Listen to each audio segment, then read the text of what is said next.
우리 하나님의 말씀 요한복음 2장 12절 말씀 보시겠습니다. 그 후에 예수께서 그 어머니와 형제들과 제자들과 함께 가버나움으로 내려가셨으나 거기에 여러 날 계시지는 아니하시니라.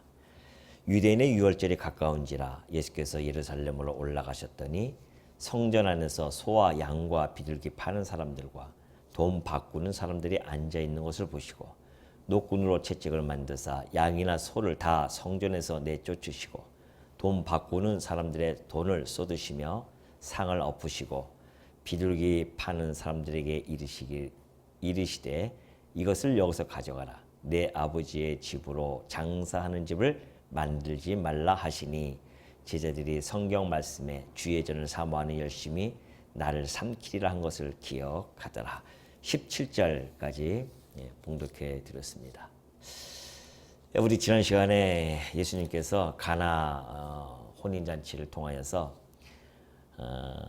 물을 포도주로 바꾸는 놀라운 표적을 행하심으로 말미암아 하나님의 아들 그리스도이심을 만천하에 공포하신 그런 사건들을 우리가 살펴보았습니다. 그리고 나서 이제 예수님이 가버나움으로 가십니다. 갈릴리 지역이죠. 가버나움으로 내려가셨지만은 그날 여러 날 계시지 않는다고 그렇게 이렇게 표현이 되어져 있습니다. 사실 예수님의 주 무대는요, 갈릴리 지역입니다. 그런데 그래서 마태나 마가, 누가 복음에 보면은 주로 갈릴리 지역에서 사역한 내용들을 많이 기록합니다. 그 반면에 요한복음은요, 예수님께서 이제 유월절, 명절이라든가 이럴 때마다 예루살렘에 올라가시거든요. 예루살렘에 올라가셔서 거기서 사역하십니다. 그러니까 요한은 주 무대가 바로 유대와 예루살렘에서 사역하시는 예수님을 그러한 사역들을 기록합니다. 그것이 좀 이렇게 구별되어지죠.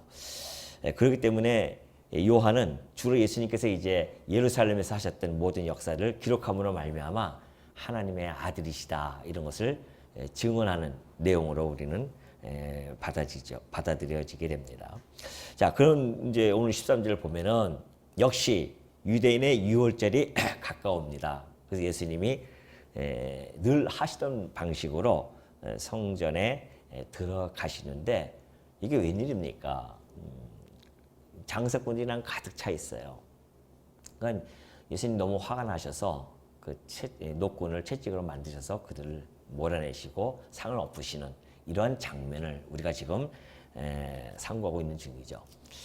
자, 예수님께서 성전에 올라가신 일은 이번이 처음이 아닙니다. 예수님도 유대인이시기 때문에 그 명절 때마다 어렸을 때부터 올라가셨죠. 그래서 12살 때도 명절날 성전에 가셨습니다. 그러고 나서는 집에 돌아가는데 부모님이 마리아와 요셉이 가다 보니까 예수가 안 보여요. 그래서 다시 성전에 올라갔습니다. 그랬더니만 거기서 랍비들과 이야기 나누니까 예수야 왜 이렇게 했느냐 이렇게 물어보니까 내가 아버지 집에 있는 것이 무엇이 그렇게 이상합니까? 그렇게 말씀을 하시잖아요. 그러니까 그때부터 성전에서 늘 예수님은 함께 계셨습니다. 그러면 그때는 이런 상황들이 없었을까요? 역시 거기도 그때도 역시 장사하고 막 성전 안에서 그런 모습들이 여전히 있었어요.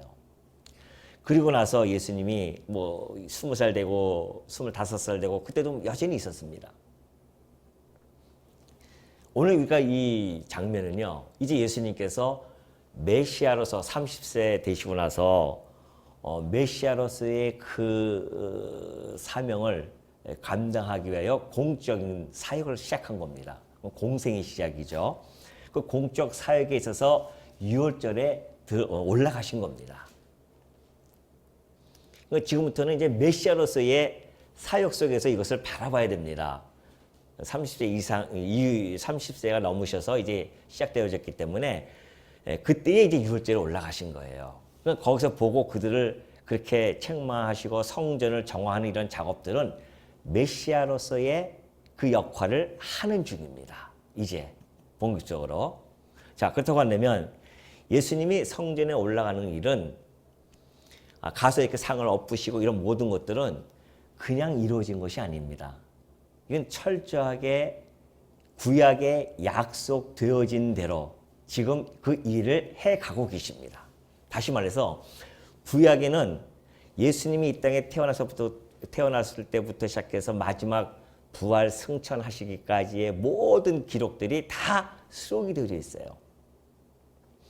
그렇기 때문에 예수님은 이 땅에 오시면 당신의 뜻으로 한 번도 사신 적이 없어요. 오로지 자기를 보내신 아버지의 뜻대로만 살다 가신 분입니다. 그렇기 때문에 제가 그전에도 한번 말씀드렸듯이 예수님의 일거수일투족 한 걸음 한 걸음 발자취는요, 그냥 우연하게 이루어지는 사건이 아니라 철저하게 구약에서 하나님이 말씀하셨던 대로 살아가는 그런 모습이었습니다. 그렇다고 한다면 오늘 이 사건도 그냥 우연히 일어난 건 아니겠죠. 분명히 구약 성경에 이러한 사건이 일어날 것을 예언적으로 또는 역사적으로 분명히 증언해 주고 있을 것입니다. 그걸 오늘 우리는 찾아보겠다는 것이죠. 말라기서 3장 1절을 보면요, 만군의 여호와가 이르노라 보라 내가 내 사자를 보내리니 그가 내 앞에서 길을 준비할 것이요. 이거는 우리가 지난번에 세례 요한을 설명할 때에 이 내용도 동일하게 제가 설명해 드린 바가 있죠. 이 하나님께서 이 땅에 오실 때에 그가 내 앞에서 길을 준비할 것이다. 이 세례 요한이 틀림없죠. 그런데 그 뒤에서부터 우리가 오늘 주목할 바입니다. 또 너희가 구하는 바 주가 갑자기 그의 성전에 임하시리니 곧 너희가 사모하는 바 언약의 사자가 임하실 것이라 그래요. 그러니까 하나님께서 갑자기 당신의 그 성전, 그의 성전에 임하신대요. 호련히 나타나신다는 겁니다.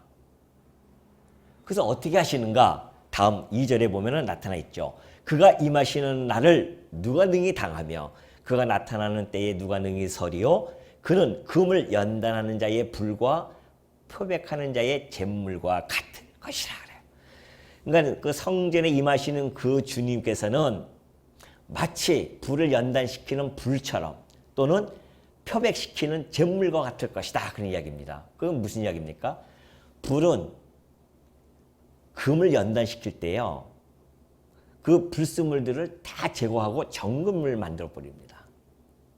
그리고 잿물은 시커먼 것들을 표백을 딱 깨끗하게 해가지고서는 깨끗하게 만들어요. 그러니까 이 두 가지 이야기는 결국은 정화시키는 그러한 이야기를 지금 말라기 선지를 통하여 예언해 준 거거든요. 그러니까 우리 주님이 호련히 성전에 나타나셔서 반드시 그런 정화 작업을 하실 것을 예언적으로 말씀하신 거란 말이죠.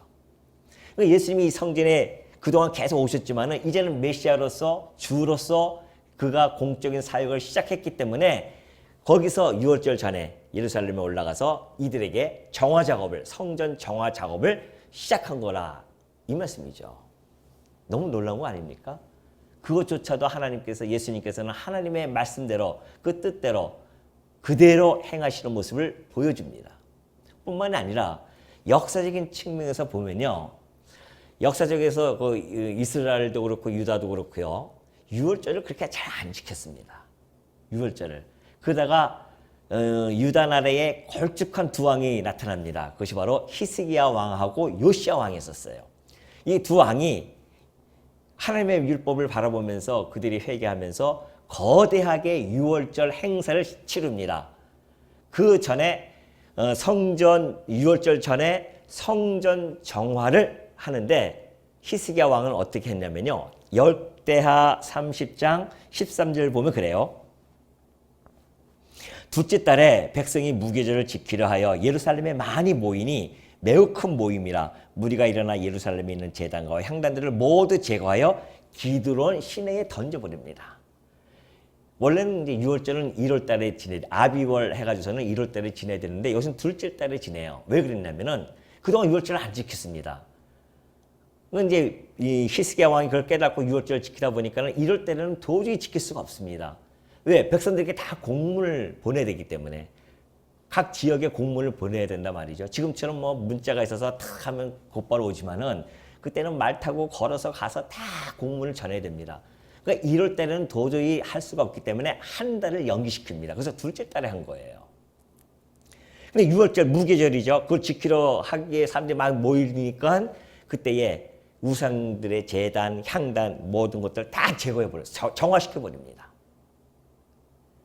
또 하나의 사건이 있었습니다. 그 이후에 이제 요시야 왕이 또 나타나죠. 요시야 왕도 6월절을 지키게 되어지는데 열왕기하 23장 4절에 보니까 그래요. 왕이 대제사장 hil기야와 모든 부제사장들과 문을 지킨 자들에게 명령하여 바알과 아세라와 하늘의 일월 성신을 위하여 만든 모든 그릇들을 여호와의 성전에서 내다가 예루살렘 바깥 기드론 밭에서 불사르고 그것들의 죄를 베델로 가져가게 하고. 똑같죠? 아까 히스기야 왕도 기드론 시내가에 던져버렸고 바로 여기 이 요시야 왕도 예루살렘 바깥 기드론 밭에 불살라버리고 성전 정화 작업을 다 해버립니다. 물론 내용은 다를 수 있습니다. 여기서는 지금 우상 숭배한 것들 다 제거하죠. 물론 여기서 지금 예수님 당시에는 성전에서 장사하는 그런 모습을 보여줬고요. 그러나 정화를 시킨다고 하는 그 측면에서는 같은 맥을 가지고 있어요. 그렇기 때문에 예수님이 이 역사적인 측면에서 볼 때도 예수님이 이 땅에 오셔서 만왕의 왕으로 오신 그리스도께서 당신의 유월절을 행사하기 전에 성전을 정화시킬 것을 이미 역사적인 측면으로 봐서도 성취가 되어진 거고 예언적인 측면에 봐서도 성취가 되어지는 사건이었다는 겁니다. 왜? 그를 통해서 예수님이 하나님의 아들 그리스도 되심을 증거하는 그러한 내용이기 때문에 그렇습니다. 그러니까 우리가 성경을 잘 모르게 되어지면 예수를 믿는다는 것이 그렇게 쉽지가 않아요. 근데 뭘 믿어야 되는지, 그가 왜 하나님의 아들인지 그걸 잘 모른단 말입니다. 그러나 우리가 이렇게 말씀을 구약 성경을 보면 신약과 구약을 이렇게 보면은 이게 예수님이 구약에 있는 부분들을 그대로 예언되어진 대로 또는 역사적으로 그렇게 살아오신 그 과정을 통해서 증명이 되어진 거죠. 예수님에 대해서. 그래서 우리가 믿는 겁니다. 이 사건도 마찬가지죠. 그렇다고 한다면 단지 예수님께서 기계적으로 내가 구약의 예언을 이루어줘야 되기 때문에 성전에 들어가서 내가 이렇게 성전을 정화시켜야겠다라고 하는 기계적인 행동이 결코 아닙니다. 거기는 분명한 예수 그리스도의 거룩한 분노가 거기서 폭발된 겁니다. 도저히 볼 수 없는 거죠. 왜냐하면 그 성전은 아버지의 집, 자기 아버지의 집이에요. 자기 아버지의 집이라고 한다면 예수님은 그의 아들이시기 때문에 상속자예요. 그러니까 그 성전은 곧 그리스도의 성전이란 말입니다.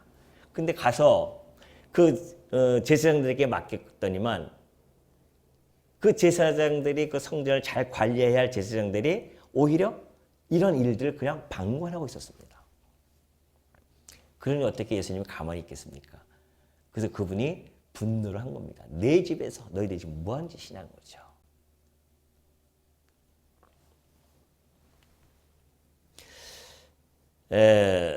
사실 이 지금 짐승을 사고 팔고 하는 매매하는 것과 돈을 받고 하는 환전은 불법이 아닙니다.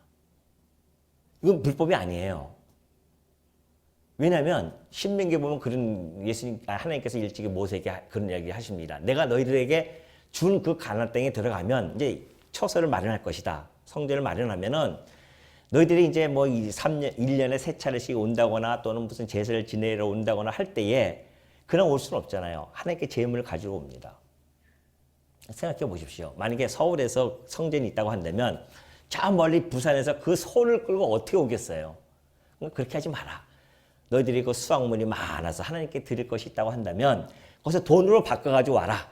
그러면 성전에 와서 그 성전 밖에 보면 이제 장사하는 사람들이 있으니까 거기서 사가지고 성전 안으로 들어오라는 것이죠. 또 하나는 이스라엘 백성들은요.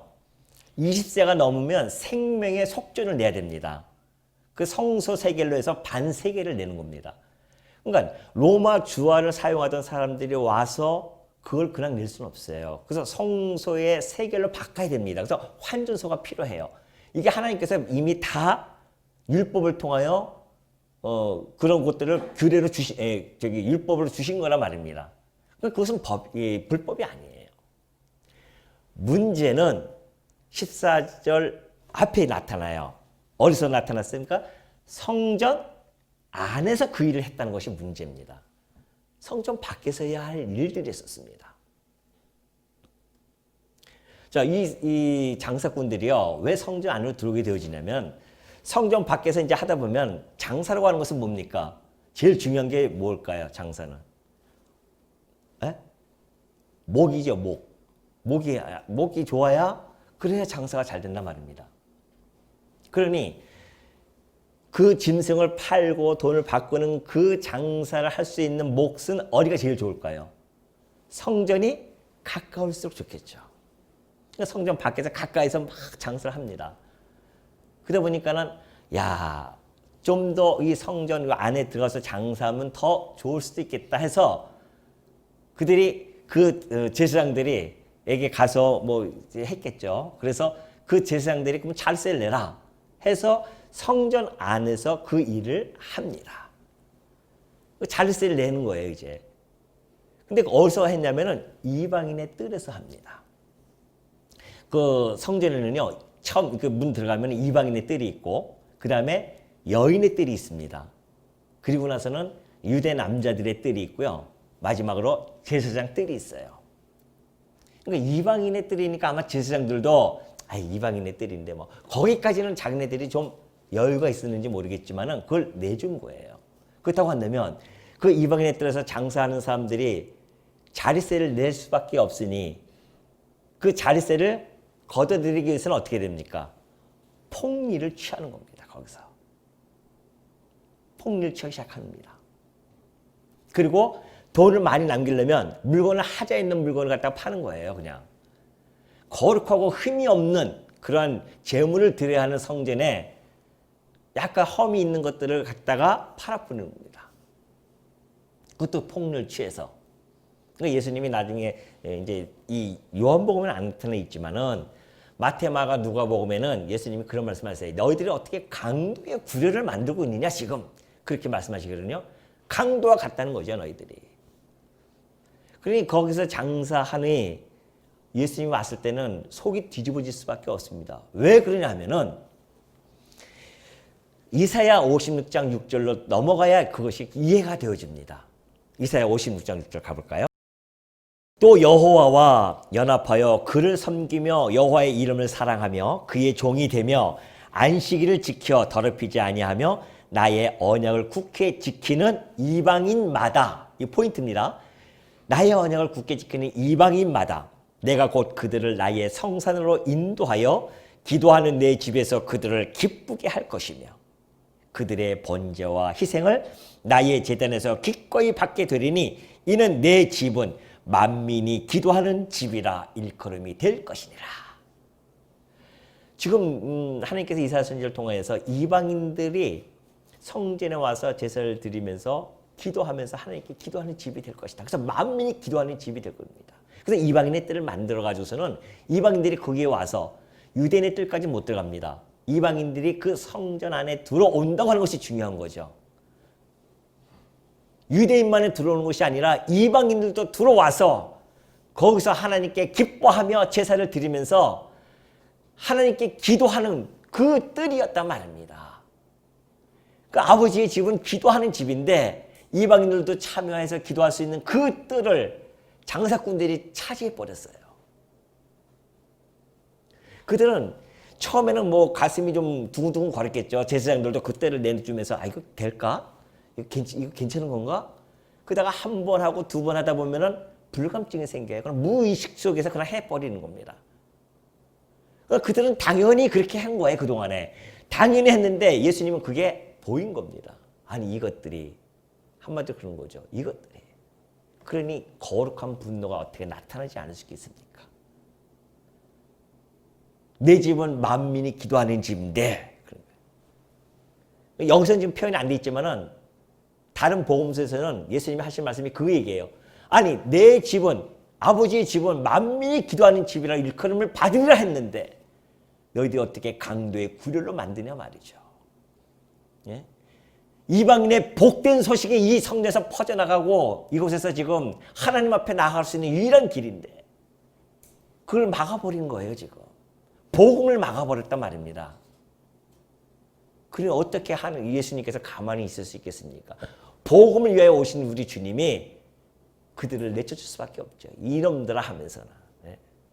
너희들이 어떻게 아버지의 집으로 장사하는 집을 만들 수 있겠느냐? 그렇게 만들지 말라. 책망하는 겁니다. 지금 제사장들에게 다 책망하고. 왜? 직접 주인이시니까 예수님께서.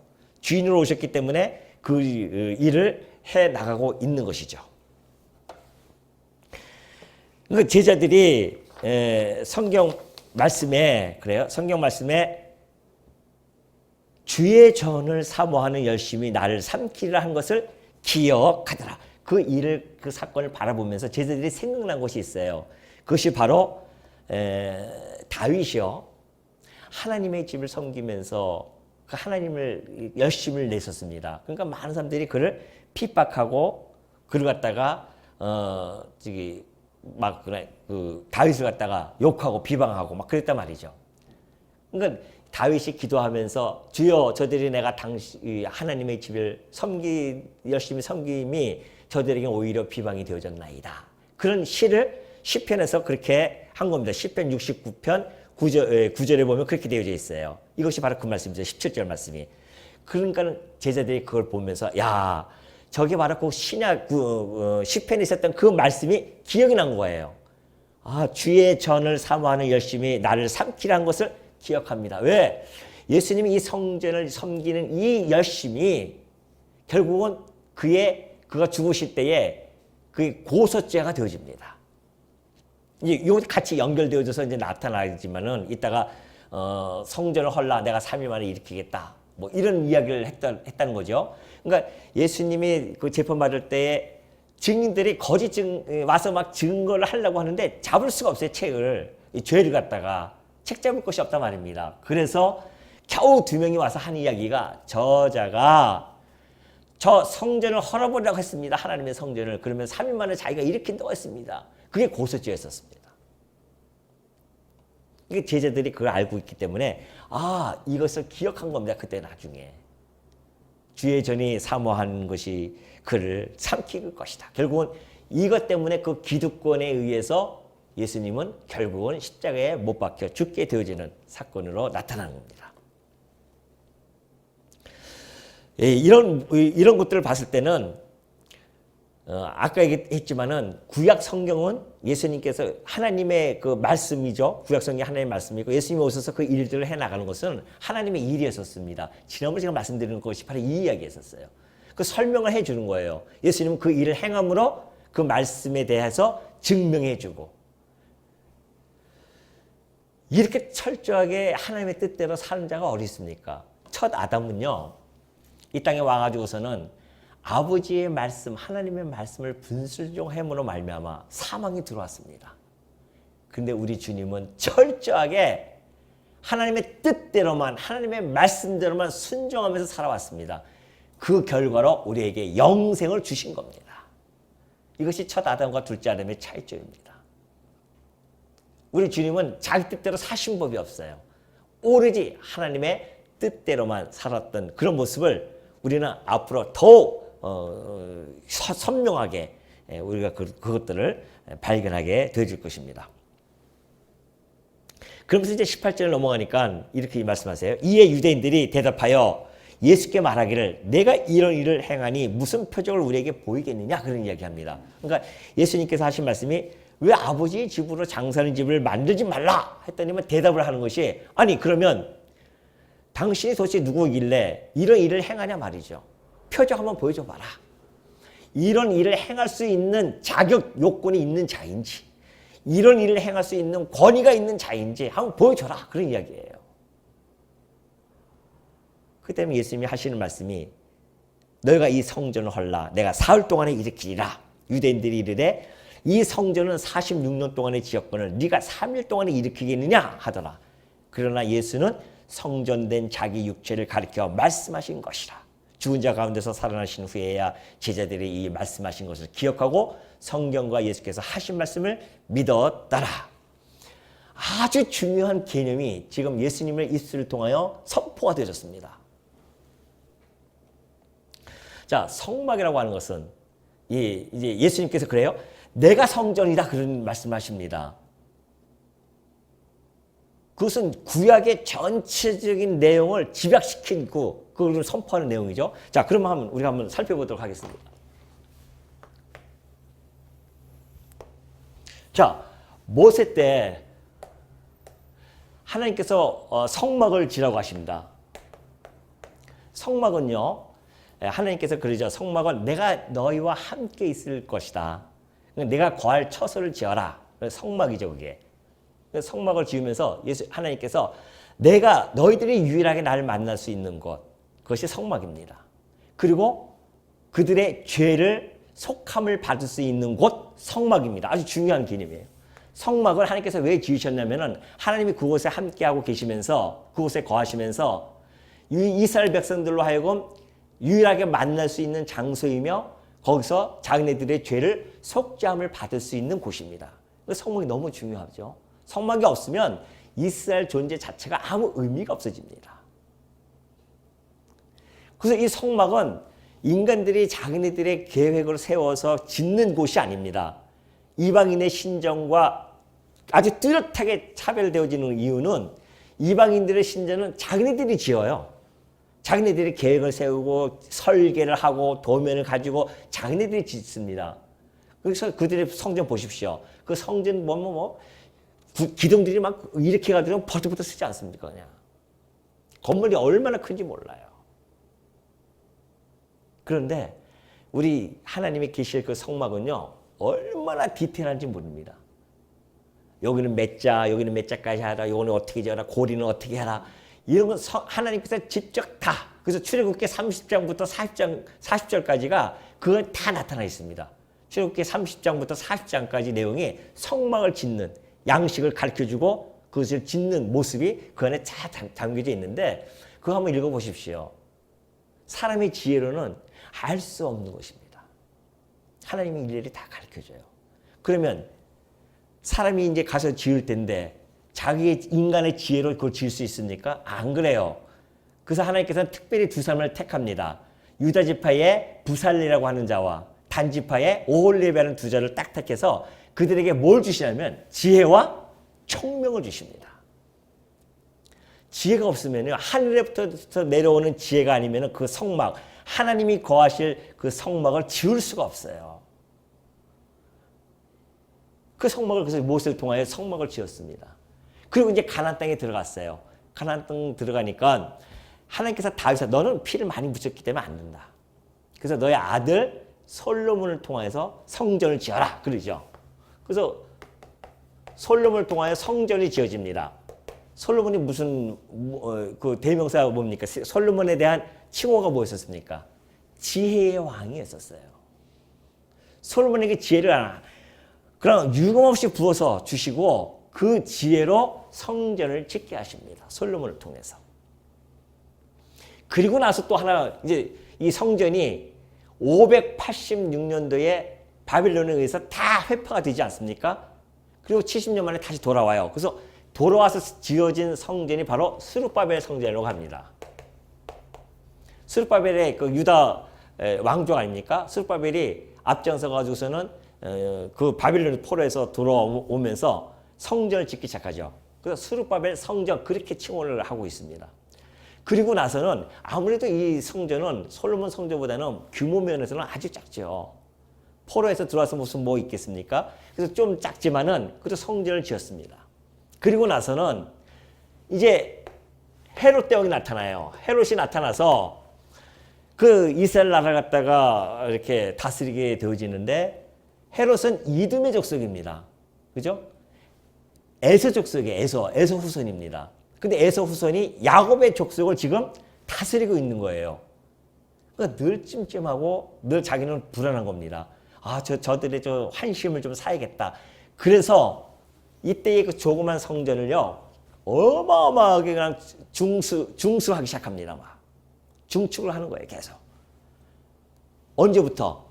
예수님 오시기 20년 전부터, BC 20년부터 계속 지어져 가고 있는 중이었었습니다. 오늘 이 사건은 그러죠. 아니 너희가 이 성전이 지금 짓기 시작한 지 46년 됐는데 그래요? 그러니까 지금 27년 AD 27년에 예수님이 6월절에 그 사건이에요 지금. 근데 아까 그랬잖아요. 30살부터 시작했는데 27년이에요. 그래서 이것이 잘못됐다 해가지고서는 예수님의 탄생 연도가 3, 4년 올라간 겁니다. 그래서 BC 3, 4년경이었다. 그때 계산하는 사람들이 잘못 계산해가지고서는. 그건 중요한 건 아니죠.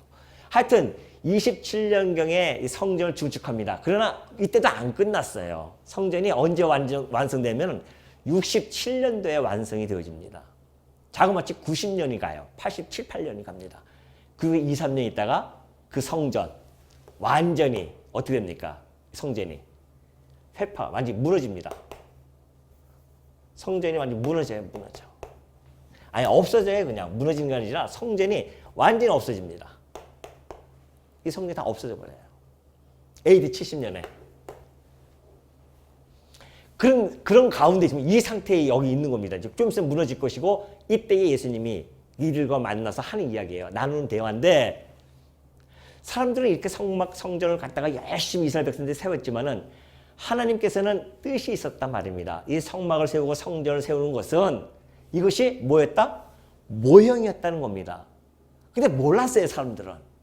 모형인지 몰랐어요. 근데 어떻게 알았는가? 이것이 모형인지를 우리 주님이 오셔서 지금 선포하신 거란 말입니다. 헐어버려라 이거. 내가 3일 만에 일으키겠다. 그러니까 예수님이 곧 성전이심을 참 성전, 이분이 참 성전이시다. 다시 말해서 이것들은 다 모형이었다. 하나님께서 예수 그리스도를 통하여 세우실 그 성전에 대한 모형이었습니다. 그래서 예수님이 오셔서 선포하신 것이 그 이야기입니다.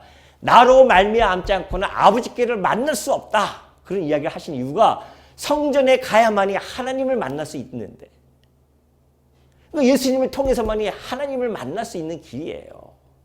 그걸 하나님께서 보여주신 거고 성전에 가야만이 자기의 죄를 속죄함을 받을 수 있는데 우리가 예수 그리스도에게 가야만이 속죄함을 받을 수 있는 거란 말이죠. 그러니까 이 모든 모세 때부터 시작해서 예수님 오시기 1500년 전 성막부터 시작해서 모든 성전들은 장차 오실 참 성전으로 오실 그리스도에 대한 예표로서의 모형과 그림자였다는 사실입니다.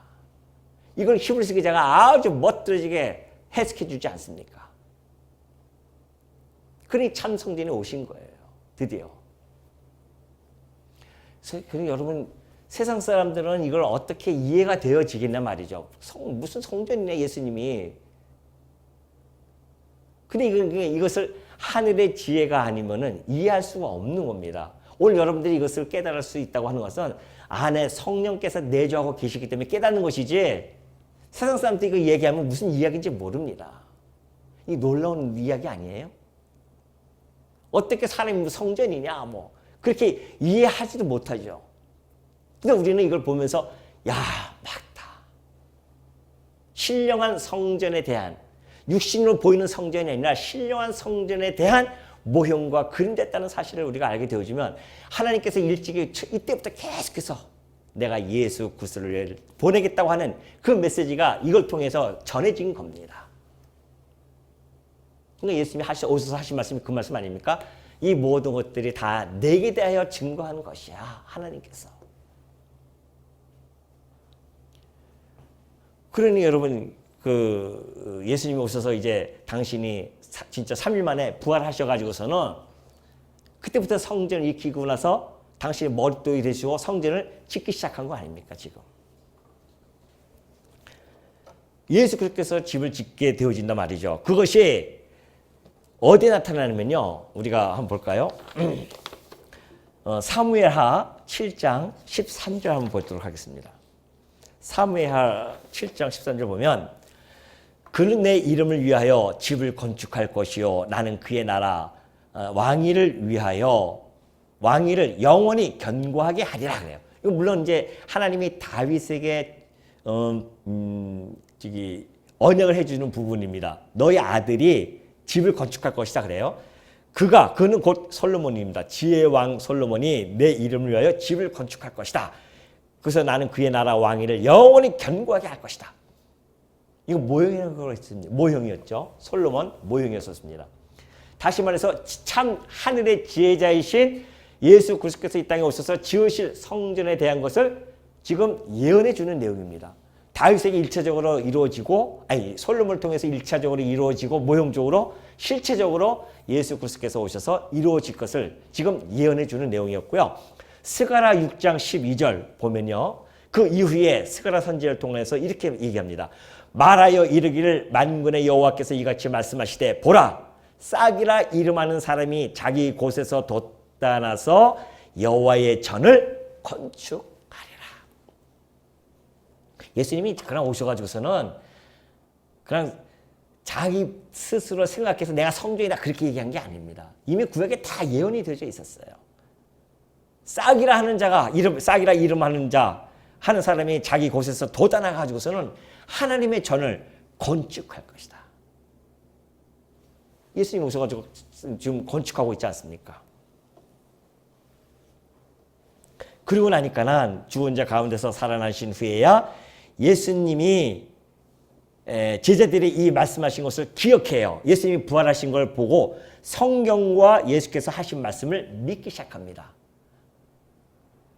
어떤 성경을 믿었을까요? 시편 16장 10편을 보면요. 이렇게 되어 있어요.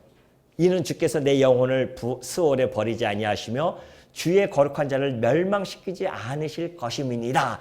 이렇게 예언이 되어져 있었습니다. 이것이 뭐냐면 다윗이 지금 하나님께 기도하면서 했던 이야기예요. 그 기도를 갖다가 하는데 주께서 내 영혼을 스올에 버리지 아니하시며 주의 거룩한 자를 멸망시키지 않으실 것입니다. 이 성경 말씀이 베드로가 기억이 난 겁니다. 그래서 그가 그 유명한 오순절 성령 강림 때 그가 뭐라고 합니까? 복음을 선포하는데요. 이 말씀을 증거로 들은 거예요. 다윗이 이렇게 이야기했는데 다윗은 지금 무덤가에 있지 아니하느냐. 그렇다고 한다면 이 말씀은 다윗에게 한 것이 아니라 누구에게 했다? 우리 주 예수 그리스도께 한 예언의 말씀이었고 그것이 이루어졌으며 우리가 두 눈으로 똑똑히 보았다. 이것이 바로 지금 22절의 말씀이란 말입니다. 왜? 요한복음은 그 이후에 한참 이후에 쓰여졌기 때문에 요한이 지금 하나하나 기록하면서 이걸 그때 당시의 상황들 설명을 준 거란 말입니다. 그러니까 베드로가 이 말씀을 듣고 성경과 예수께서 하신 말씀을 믿게 되어진 겁니다. 부활하신 걸 보고 나서는 예수님이 하신 말씀이 맞았구나. 이것이 성경에 기록되어져 있었는데 3일 만에 부활하신다고 했는데 정말 부활하셨구나. 그걸 믿게 되어진 베드로로서는 어찌 힘있게 자라지 아니할 수 있겠냐 말이죠. 이것이 우리 기독교란 말입니다. 이론만 가진 것이 아니에요.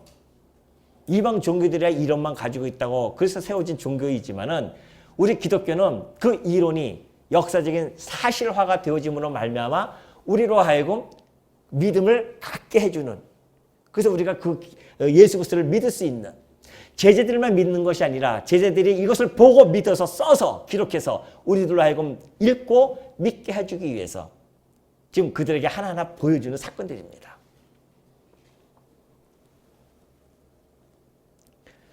근데 성전이라고 하는 것이 여기서 끝나는 것이 아니라 우리가 그 이후에 뒤에 더 나아가 보니까 더 놀라운 일이 벌어집니다. 고린도전서 3장 16절 한번 보도록 하겠습니다. 고린도전서 3장 16절 갔더니만 바울이 하는 이야기예요. 너희는 너희가 하나님의 성전인 것과 하나님의 성령이 너희 안에 계시는 것을 알지 못하느냐. 누구든지 하나님의 성전을 더럽히면 하나님이 그 사람을 멸하시리라. 하나님의 성전은 거룩하니 너희도 그러하니라. 참 성전이신 그리스도 거기까지는 이해가 되어졌어요. 왜? 하나님의 아들이시니까 당신의 집이죠. 그런데 놀랍게도 이 성전 예수 그리스도와 한 몸 되어진 이 교회가 바로 참 성전이라는 겁니다. 왜? 머리 대신 그리스도와 몸된 지체되어진 교회가 떨어질래야 뗄 수 없는 한 몸이기 때문에 그래요. 그렇다고 한다면 우리도 참 신령한 성전의 성전으로서 우리가 좀 살아가는 거죠. 왜? 성전은 하나님이 거하시는 곳인데 성령께서 우리 안에 지금 거하고 계시니까 우리는 성전이라는 겁니다. 이 얼마나 놀라운 사실입니까? 하나님 예수 그리스도께서 성전인 것을 이해하지만 아까 우리 집사님 기도 나온 것처럼 정말 죄와 허물로 죽은 우리들, 벌레와도 같은 우리들을 당신의 거룩한 하나님이 거하시는 거룩한 성전으로 제목으로 삼아 주셔가지고 우리를 지금 성전 지어져 가고 있단 말입니다. 이 얼마나 놀라운 사실이에요. 그것도 이방인이 이방인의 뜰이 되어져서 그 성전의 한 구성원으로서 우리가 좀 지어져 가고 있다는 이 놀라운 사실은 우리로 하여금 어떻게 감사와 찬송이 안 나타날 수 있겠냐 말이죠. 그러니 여러분이 성전이기 때문에 아버지의 집이에요. 아버지의 집은 뭐 하는 집이다? 뭐 하는 집이에요? 기도하는 집입니다. 그래서 바울이 쉬지 말고 기도하라. 그 이유가 거기에 있는 겁니다. 우리가 성전이기 때문에 아버지의 집은 기도하는 집인데 우리가 기도 안 하면 누가 기도하겠어요?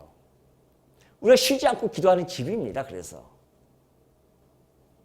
근데 만약에 우리가 기도하지 아니한다고 한다면 우리가 이곳에서 이 성전에서 이 하나님을 만나고 그 기쁨과 죄사함을 용서를 받은 것에 대한 기쁨과 즐거움과 찬송을 하지 아니하고 기도도 하지 아니한다고 한다면 뭐가 되겠습니까? 이게 이 성전에 이들처럼 뭐가 들어와요? 세속적 욕망이 그냥 들어오는 겁니다. 장사하는 것이 뭐예요? 세속적 욕망들 아니에요? 좀 더 나은 걸 위해서, 좀 더 이득을 취하기 위해서 성전 밖에서 합법적으로 해야 할 일들을 성전 안으로 들어와서 그 일들을 해나가는 것처럼 오늘 우리가 성전인 우리들이 혹시 그런 상황에 있지는 않는지, 기도해야 할 이 우리가 집이 세속적 욕망에 가득 차가지고서는 강도의 구려를 지금 만들고 있지는 않는지 이 말씀을 통하여 우리가 다시 한번 뒤돌아봐야 되지 않겠냐 말이죠. 우리 주님께서 이 성전을 정화시키는 것은 당신의 말씀으로, 당신의 능력으로 했듯이 오늘 우리들을 정화시키는 작업도 우리 주님의 말씀으로 할 수밖에 없습니다. 그래서 이 말씀들이 우리에게 읽혀지는 이유는 우리로 하여금 나도 모르게 세속적 욕망에 끌려서 이 불감각, 불감증에 걸려가지고서는 당연히 그동안 해왔으니까 그렇게 살아가는 거지, 세상과 같이. 혹시 우리는 그렇게 살아가지는 않았는지. 하나님의 말씀으로 우리가 정화되어야 된다고 하는 것은 분명한 사실입니다. 그래서 우리가 오늘 이 아침에 말씀을 상고하는 것도 그 말씀이에요. 하나님의 아들이심을 믿는 것이 가장 근본적이지만 그 성전 되어진 우리들이 정말 하나님의 이 말씀으로 내 폐부에 찔리고 내 골수와 관절에 찔러 쪼개 있어서 나의 모든 것이 다 드러났을 때에 그 말씀으로 우리가 정화되어진다는 것을 깨닫게 되어진다고 한다면 오늘 이 아침 우리가 이 말씀이 어찌 우리 마음속에 기쁨으로 다가오지 아니할 수 있으며 다시 한번 우리의 삶을 뒤돌아보는 그런 정말 하나님의 말씀으로서 우리에게 다가온다는 것을 꼭 기억하시고요. 우리의 성전, 기도하는 집 잊지 마시고 세속의 욕망을 날마다 말씀으로 몰아내시는 여러분이 되시기를 당부드립니다.